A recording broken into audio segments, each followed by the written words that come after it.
We're now in Lord of the Rings spoiler season, and the face commanders for the commander precons have been spoiled. And before I jump into those, there is going to be a lot of mention of the ring tempting you. I made a whole separate video on that. I'll put a card here if you want to look at that. Just as a quick recap, when the ring tempts you, if you have a creature, it becomes your ring bearer. If you have multiple, you can choose. The ring bearer is legendary and can't be blocked by creatures with greater power. And then if the ring tempts you again, the ring bearer gains the second ability, where when you attack, you can draw and discard. And then if the ring tempts you a third time, it gets the third ability and then the fourth ability. Many cards in the set will have the ring tempt you.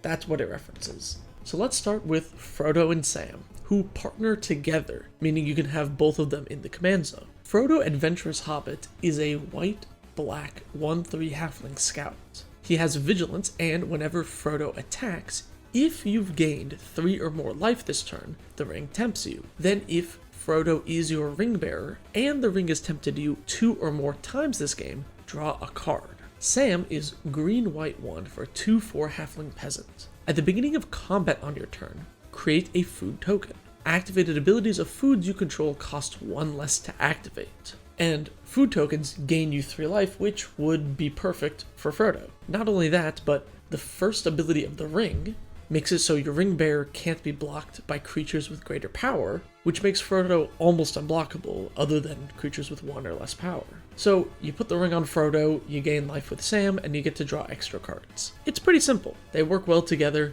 and I like the synergy. This is kind of like an Abzan life gain or food deck. You want to play cards like Griffin Airy, which makes a 2/2 flyer if you've gained 3 or more life. Or Life Gift, which gains you a life whenever a land comes into play, to help you trigger Frodo even when Sam's not around. You can also go the food route, play your Feasting Troll Kings and your Academy Manufacturers, and lean heavily into that food. Also, a little difficult to do in these colors, but if you copy Sam, your foods would cost 0 to activate, which is kind of fun. I don't think that's super relevant, but it's something you could do. These two commanders are not tremendously overpowered, but you can take them in multiple ways, and I think they're just fun, flavorful synergy cards. Next we have Ewan Shield Maiden, 2 and Jeskai for a human knight, 5/4 with first strike, and at the beginning of combat on your turn, if another human enters the battlefield under your control this turn,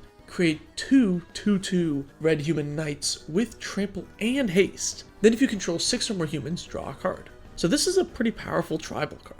It cares about the type, so you want to be triggering this with a bunch of humans, but it also draws cards and makes more of the tribe. And a 5/4 with first strike is pretty powerful as is. We don't have a Jeskai human tribal commander, really, so this will allow you to play a lot of the blue ones that you can't play in some of the more Abzan black-white human shells. Invisible Stalker is a 1/1 with hexproof and unblockable, which makes it really dangerous once you start pumping it up. And Blinded Agent is a Phyrexian human rogue that can also be super dangerous once you start pumping it up with your lords and anthem effects. In blue, you also get cards like Sakashima the Imposter, which is a really great way to double up on any lord that you have. Ewan's a pretty powerful human tribal commander, and if you want to do human tribal and you just don't like any of the commanders we have right now, maybe check this one out. It's a great way to go wide and just swing in with a lot of little humans. The Simic Face commander is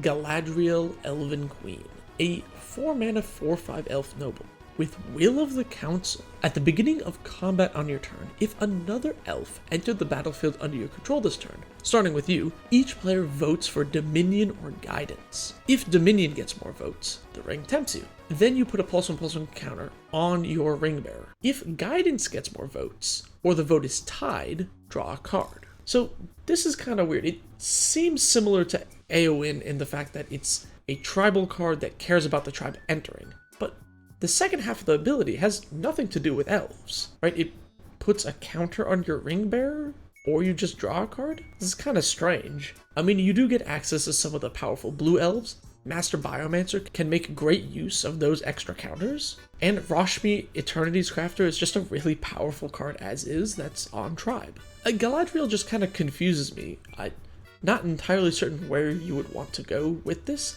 Maybe you could do a voting theme and play some of the voting cards, but you don't even get that much benefit from it. So I'm not sure what you even build with this. Hopefully they print something specific to this card in the deck. Maybe I'm just missing something.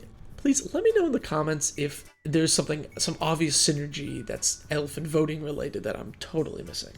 And last but certainly not least, we have Sauron, Lord of the Rings. 5 in Grixis for a 9/9 Avatar Horror. When you cast this spell, Amass Orcs 5. Amass Orcs works very similar to the Amass mechanic we saw in Amonkhet, where you create an army token that's a 0/0 and you put X counters on it. And if you already had an army, then you would put X counters on your current army. Sauron then makes you mill 5 cards and return a creature card from your graveyard to the battlefield.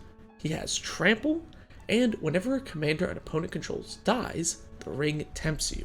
So this is a Grixis Reanimator, and I actually think he's pretty good. Sauron kind of reminds me of the Maelstrom Wanderer, where it's a commander that has a very powerful cast effect, where you want to cast your commander and then have it get, I don't know, bounced or die or something, so you can then cast it again and use that effect again. Creating a 5/5, milling 5, then reanimating something is really strong on cast. And the fact that he's a 9/9 with Trample just makes him a threat in his own right. I see a deck where early game you're playing Faithless Looting and Buried Alive to quickly get your reanimation targets into the bin, and then early on using Reanimate or Persist to just cheat those big creatures into play. And then let's say that doesn't work, your opponents kill your removal targets, your graveyard gets exiled once, etc, etc. Then late game, you just cast Sauron, and your board is basically rebuilt instantly. You're getting 14 power with Sauron, and then whatever you reanimate. So he's pretty strong. Now, unlike the Maelstrom Wanderer, Sauron doesn't have green, so you're not able to ramp into him as easily. But I think if you played a slightly more control-y shell, he could be really powerful as a Reanimator commander. All in all of these cards are not ultra powerful. And actually, I really like that. I hate when they put cards like Dockside in precons that are absolutely format warping, just auto-includes in every single deck. I'm a huge fan of these precon cards. The fact that they are not extremely overpowered, but they do new things. Ewan is the first, proper Jeskai humans commander we've had. There's still new space to explore, and I really enjoy that. Not only that, but there are going to be some really good reprints. There are some box topper reprints that are amazing. Basically reskins of powerful cards. Now, not all of them are super expensive reprints, like Bajuka Bog is a good card, and I'm glad to see it getting, new art, but it's not like a hugely expensive card. But Paths of the Dead, which is a reskin of Cavern of Souls, is an amazing box topper.